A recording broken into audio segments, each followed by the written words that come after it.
Assalamu alaikum warahmatullahi wabarakatuh. Bismillah, alhamdulillah, salatu wassalamu ala rasulillah.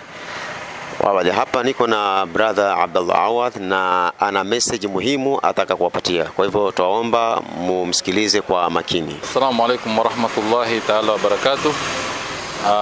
Kwanza tumshukuru Mwenyezi Mungu, na pili tuna habari ambayo ni ya masikitiko ambayo tumeweza kumkosa msichana wetu ambaye ni kazini yake ahli yangu. Kwa kweli ana matatizo ya kiakili, na tunaweza kusema kwamba ndia yoyote na mtu yoyote yule ataweza kumuona aweze kuwasiliana na namba zile ambazo tutakazo kuziweka hapo. Na kikawaida kwa mtu yoyote anapopatikana na jambo kama hili, si jambo rahisi kulitukua. Ndio maana tunajaribu kufafanua zaidi kusema kwamba katika ndani ya Kenya ama nje ya Kenya, yoyote ambaye kwamba atapata habari yake aweze kutujulisha.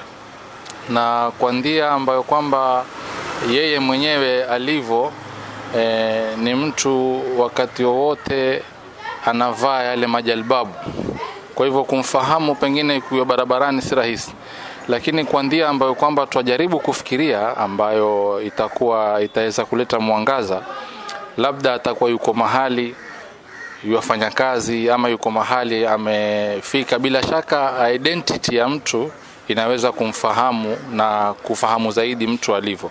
Kwa hivyo nambari yake ya kitambulisho tutaiweka hapo chini, ni 34 25 1801. Pale mtu atakapokuweza kuona ID yake hii na jina lake kamili kama tulivyolituma hapo na picha yake, basi inshallah tuarifu, kwa sababu kusema la kweli wazazi wana wasiwasi na hali si nzuri nyumbani. Shukran na wabillahi tawfik. To get more videos of Abu Shuraim, don't forget to subscribe, like and share.